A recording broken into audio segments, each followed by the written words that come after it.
Ok, entonces, los cambios de relato, divisiones y ejes fundamentales. En este caso, en los cambios de relato, principalmente algo muy notorio es cuando hay un cambio en un libro de la Biblia, en el Nuevo Testamento, y encontramos que es doctrina y de repente cambia a práctica. En Romanos 12, por ejemplo, hay un cambio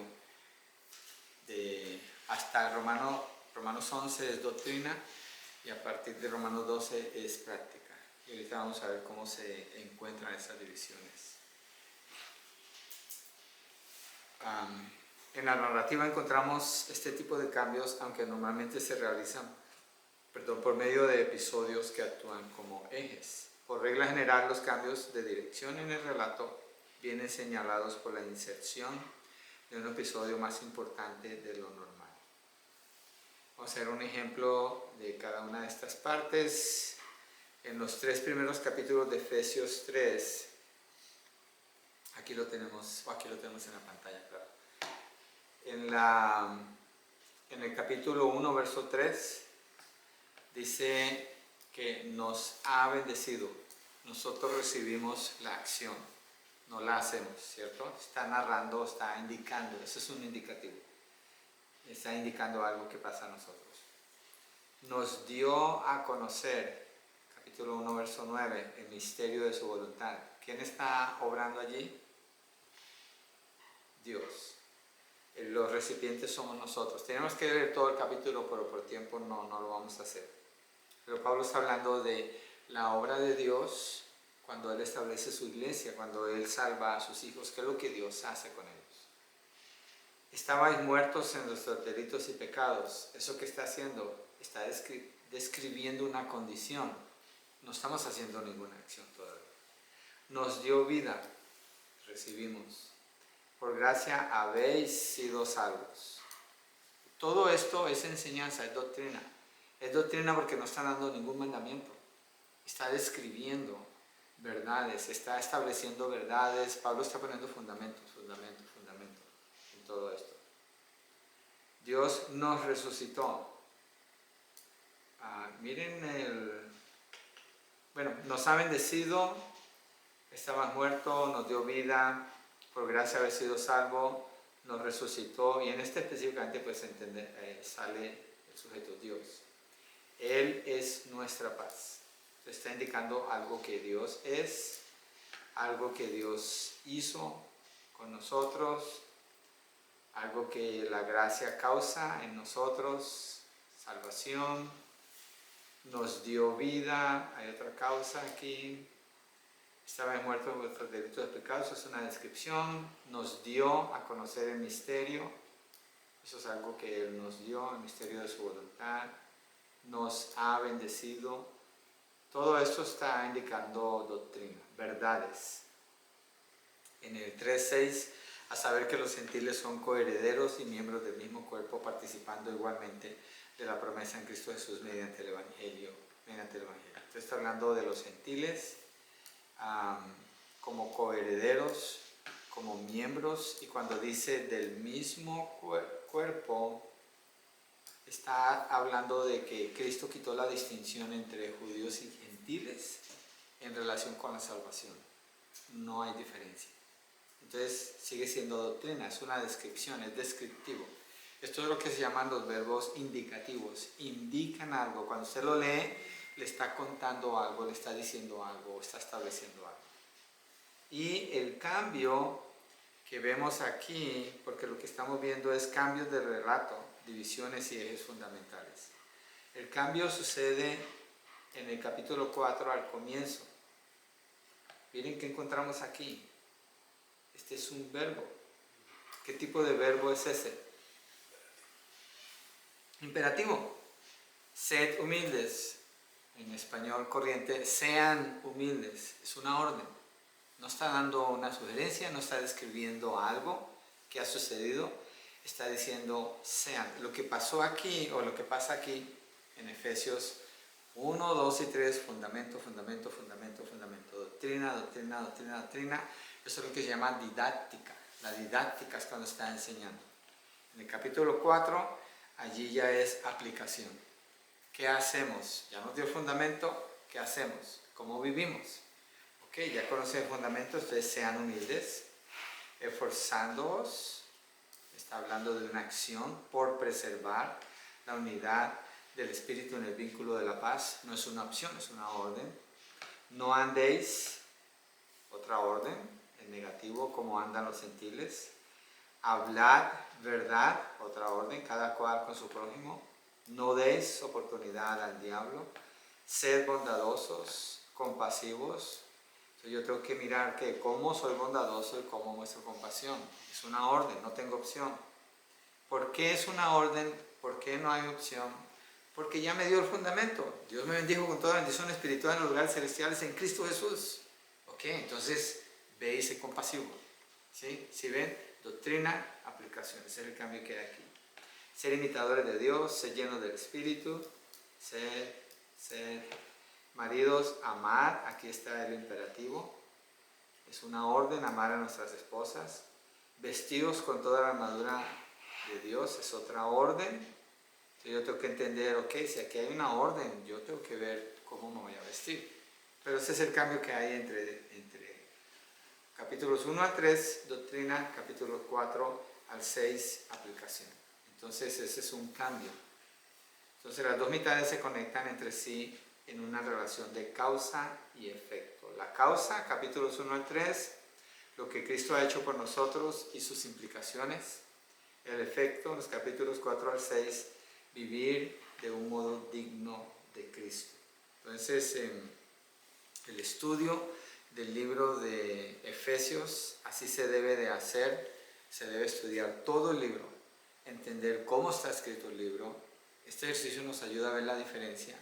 Y después cuando entramos a interpretar el libro, miramos en cuál mitad me encuentro, en la práctica o en la doctrina.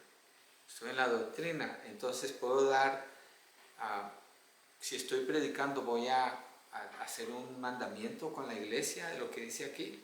No, es un asunto de fe. En los primeros 3 capítulos es un asunto de fe. Crea, esto es lo que Dios hizo, esto es lo que usted es, esto es lo que Él ha prometido, esto es lo que viene a hacer ahora. Y en el efecto, entonces, esta es la manera de vivir. Entonces, en la manera de vivir, cuando se enseña el capítulo 4 al 6, maridos, amen a vuestras mujeres. ¿Por qué se da esa orden? Marido, Cristo murió por ti. Cristo te amó, ahora tú amas a tu esposa. Marido, ama a tu esposa, porque Cristo, el Espíritu Santo ha venido a vivir en ti, tú tienes el poder para amar a tu esposa. Entonces tengo todo ese fundamento para poder dar esa orden. O Pablo la tiene, es así como él lo presenta. Causa y efecto.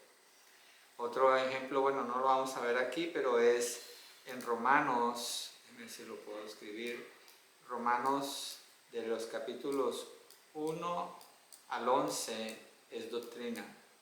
Y de los capítulos 12 en adelante, ¿cuántos son? 16, ¿cierto? De 12 a 16 es la práctica.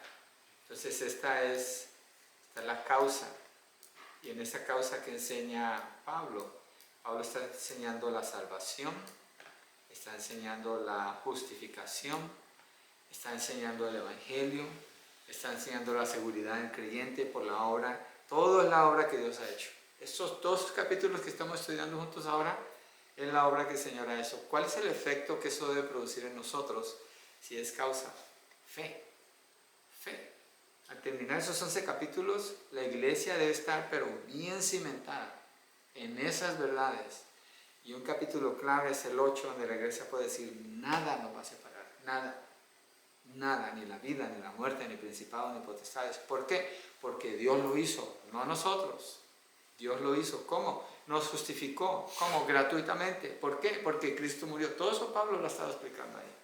Entonces ese fundamento, en esto creemos, en esto creemos.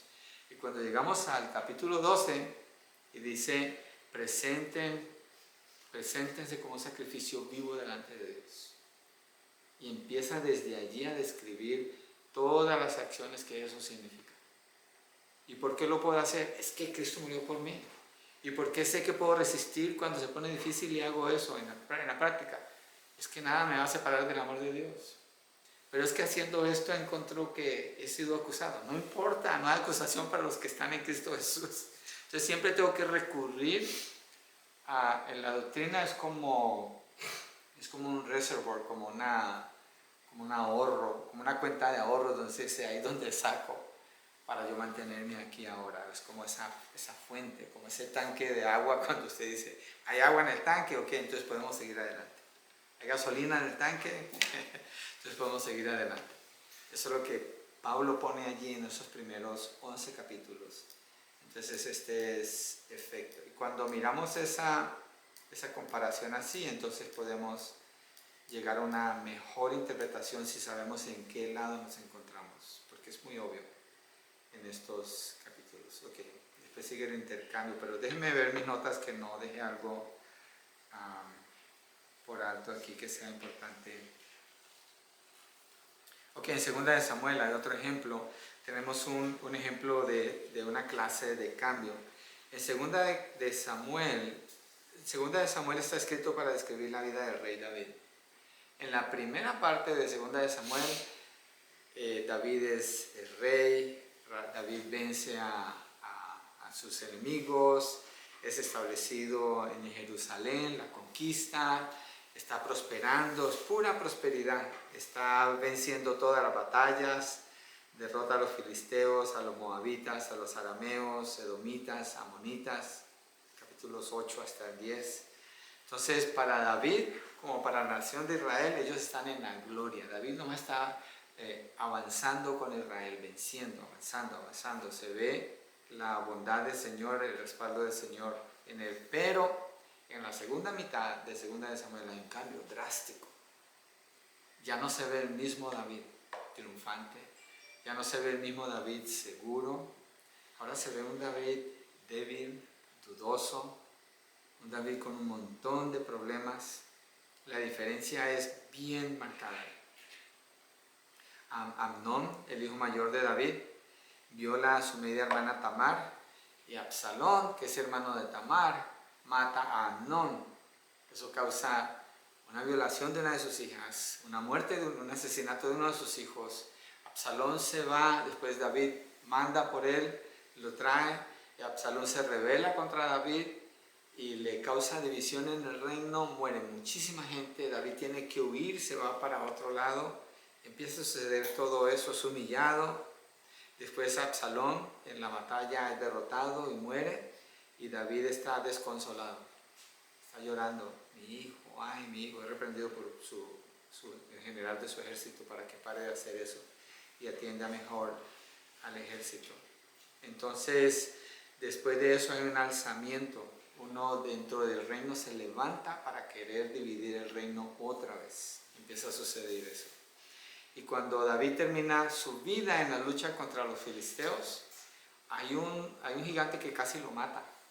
Y uno de sus hombres viene y lo defiende y mata al gigante. Y lo que muestra en la narrativa es que ya no es David venciendo a los gigantes, son sus soldados venciendo a los gigantes. Entonces, en la mitad del libro de Samuel empieza un declive.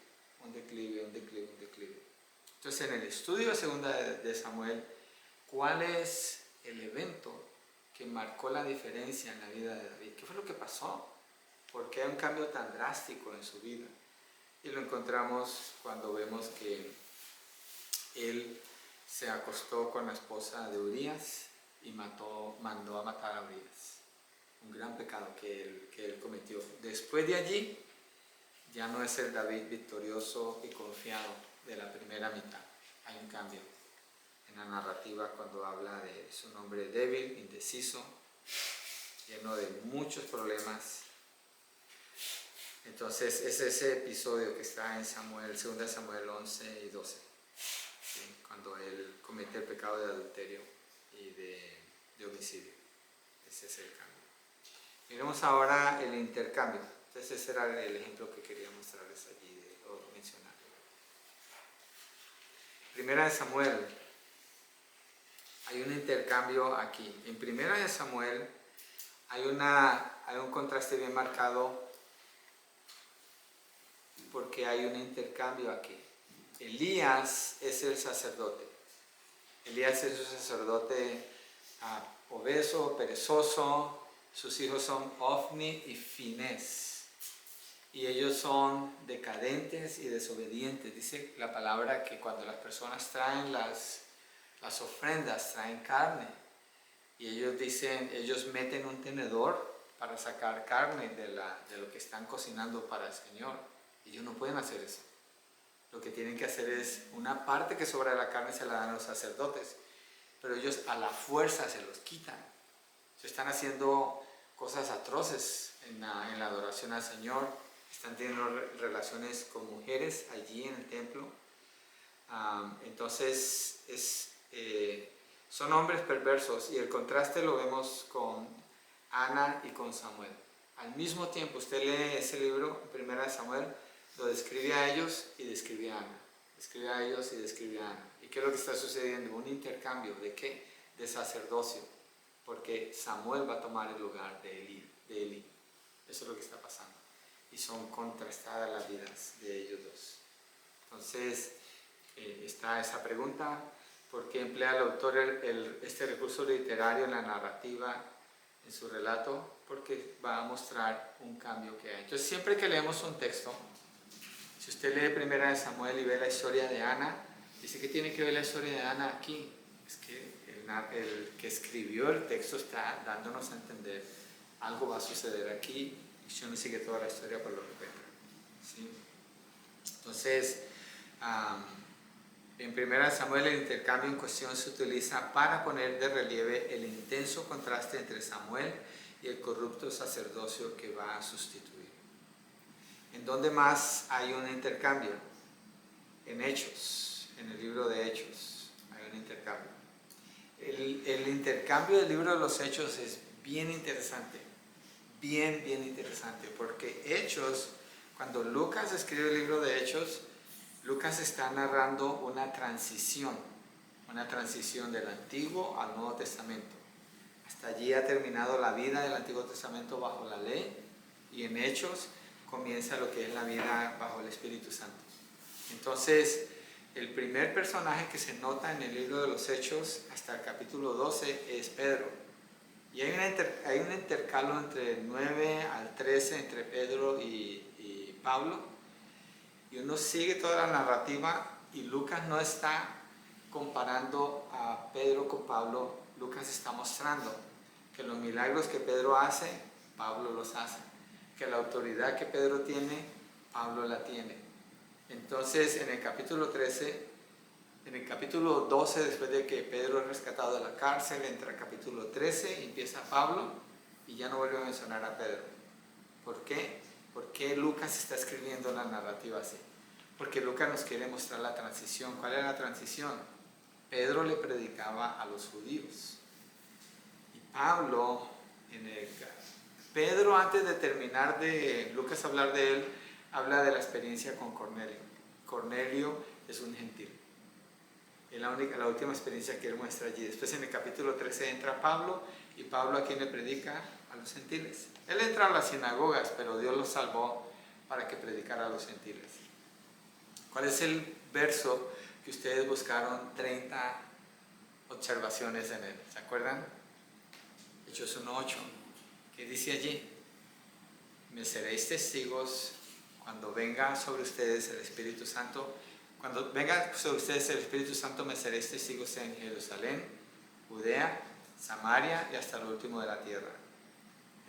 Lucas está narrando lo que el Señor dice de lo que va a pasar en el libro de los Hechos. Y usted sigue la secuencia del libro de los Hechos, y esa es la razón por la que cambia de un personaje a otro.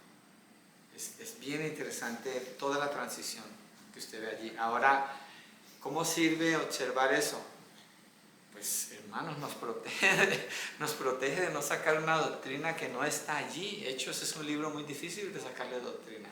Hay algo de doctrina, pero hay iglesias que yo veo que ponen su doctrina, la marcan allí y la sacan de los Hechos, y digo, ¿qué? ¿Quién enseña en este lugar? ¿Cómo se les ocurre sacar doctrina de un libro que es narrativa?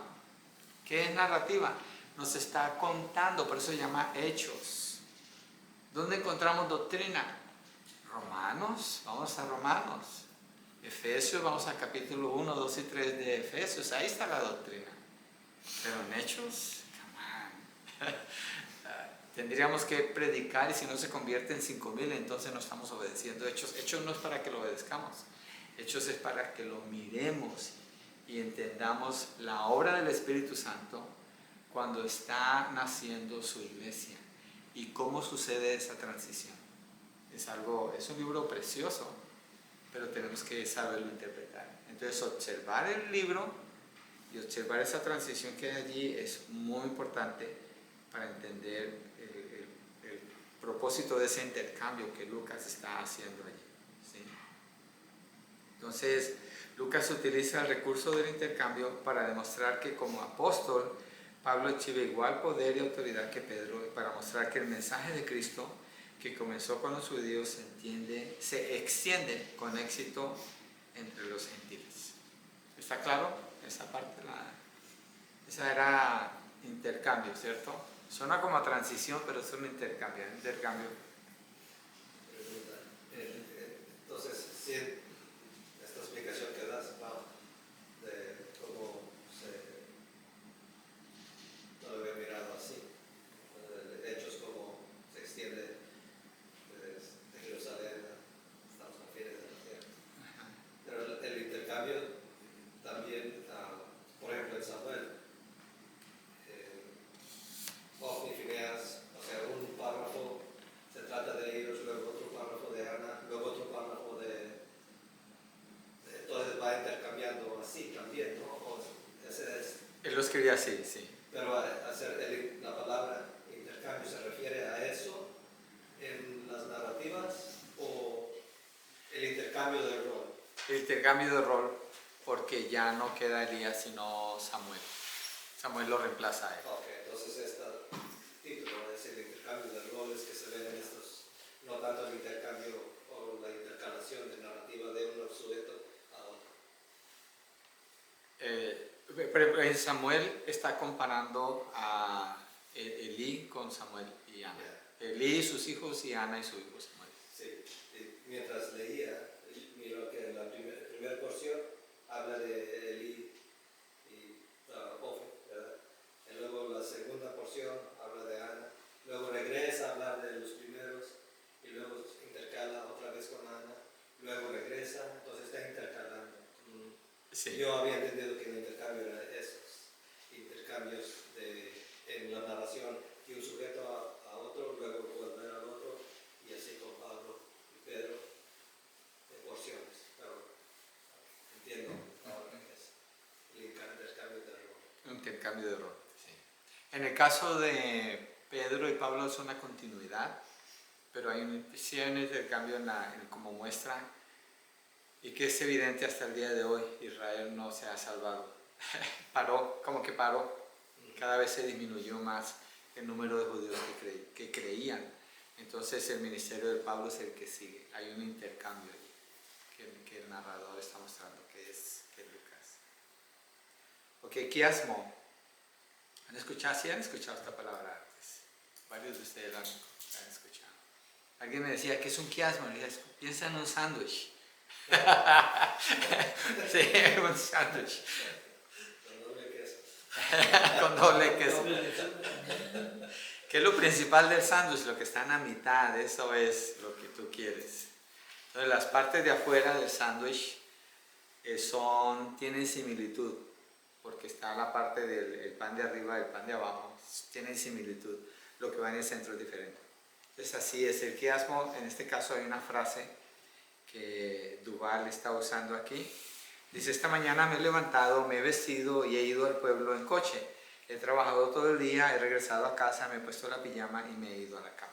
Entonces miremos dónde está el quiasmo en esa frase. El quiasmo se va a indicar así.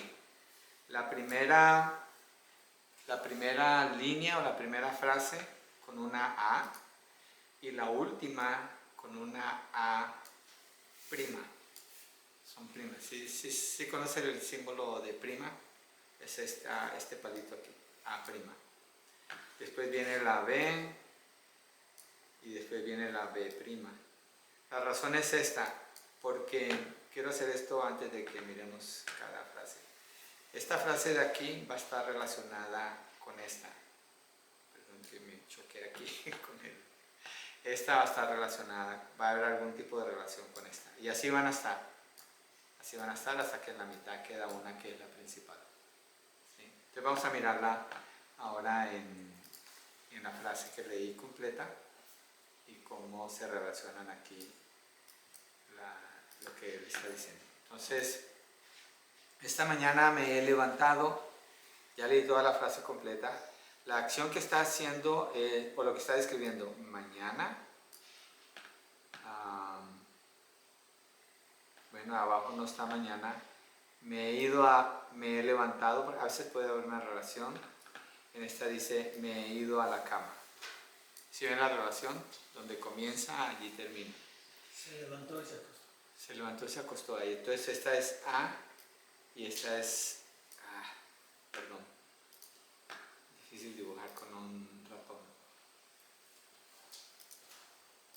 Aquí está. Okay. Vamos a hacerlo por acá. Esta está relacionada con esta. La que sigue, me he vestido, ¿ve? Me he puesto la pijama. Las dos son acciones relacionadas con ropa. Una vestido para salir, la otra vestido porque llegó a la casa. Me he ido al pueblo en coche, he regresado a casa. ¿Sí ven la relación, no? Y la del medio, he trabajado todo el día, no tiene ninguna relación con ninguno. Entonces la razón de todo lo que está diciendo es esto, que se la pasó trabajando todo el día. Ese es el punto del quiasmo, que no es muy común en español, se encuentra más en el Antiguo Testamento, frases del Antiguo Testamento. Bienvenido Israel. Ahora en el Salmo 76.1. Hay otra clase después de esta, por eso Israel está aquí. Esa clase va a seguir hasta las 9. Entonces, Dios es conocido en Judá, grande es su nombre en Israel. ¿Cuál es el quiasmo? Vamos a encontrarlo. Dios es conocido en Judá, está hablando de un lugar, en Israel está hablando de un lugar, ¿cierto? Aquí está la relación entre A y A'. Dios es conocido, grande es su nombre. Entonces, en este caso hay una relación, se me escondió, hay una relación entre todas. Entonces, Dios es conocido, su nombre es grande. Esta sería la parte principal. Y las dos son las partes de afuera, en Judá y en Israel. O sea, no puede tener varias cosas, puede ser nada más sencillo así como esto. Sí. Y hay otros quiasmos más complicados, como en Génesis hay un quiasmo grande. La siguiente hoja del libro. ¿La qué? La siguiente hoja del libro tiene uno bien grande. Sí, Génesis 11 del 1 al 9. Sí. Vamos a mirarlo. Ese cuando habla de la Torre de Babel. Entonces, toda la tierra hablaba la misma lengua, las mismas palabras, según iban hacia el oriente, hallaron una llanura en la tierra de Sinai y se establecieron allí. Y se dijeron unos a otros, vamos, fabriquemos ladrillos y comámoslo bien, y usaron ladrillo en lugar de piedra y asfalto en lugar de mezcla. Luego dijeron, vamos, edifiquémonos una ciudad, una torre, cuya cúspide llegue hasta el cielo, y hagámonos un nombre famoso para que no seamos dispersados sobre la superficie de toda la tierra. Pero el Señor descendió para ver la ciudad y la torre que habían edificado los hijos de los hombres, y dijo el Señor, son un solo pueblo, todos ellos tienen la misma lengua. Esto es lo que han comenzado a hacer, y ahora nada de lo que se propongan hacer les será imposible. Vamos, bajemos y confundamos allí su lengua, para que ninguno entienda el lenguaje del otro. Así el Señor los dispersó desde allí sobre la superficie de toda la tierra, y dejaron de edificar la ciudad. Por eso la ciudad fue llamada Babel, porque allí el Señor confundió la lengua de toda la tierra, y de allí el Señor los dispersó sobre la superficie de toda la tierra. Okay. Entonces, miremos el quiasmo. Déjenme, voy a mover las líneas un poco, porque esa línea en la mitad no me deja hacer las cuentas. Okay. Toda la tierra, en el verso 1, esa es A, la A' está hasta acá abajo, toda la tierra. ¿Sí ven? Haciendo la misma referencia. B, hablaba la misma lengua. Ahora la B', el Señor confundió la lengua. C, Sinar, y se establecieron allí. Está hablando de un lugar. Entonces la C', Babel, porque allí está hablando de un lugar. D, vamos, fabriquémonos ladrillos. D', vamos, bajemos y allí confundamos su lengua. Entonces, vamos. En la E, vamos, edifiquémonos. La E', que los hombres habían edificado. Está hablando de edificación, esa es la palabra clave ahí. F, una ciudad y una torre. Perdón, F' para ver la ciudad y la torre. G, el Señor descendió. Y lo que estamos viendo es que G, en este caso, es lo que está en el centro del quiasmo. Entonces el mensaje principal de Génesis, en ese texto de Génesis 11, es que el Señor descendió. Ese es el punto principal que el escritor está queriendo hacer aquí, como el Señor descendió allí. ¿Tiene sentido los quiasmos? Okay. Entonces es bueno saberlos porque los podemos encontrar y tener idea de que eso está por allí. Vamos a ver la conclusión. Hay un quiasmo que yo encontré en Romanos. Estaba preparando un estudio en la parte donde Pablo dice que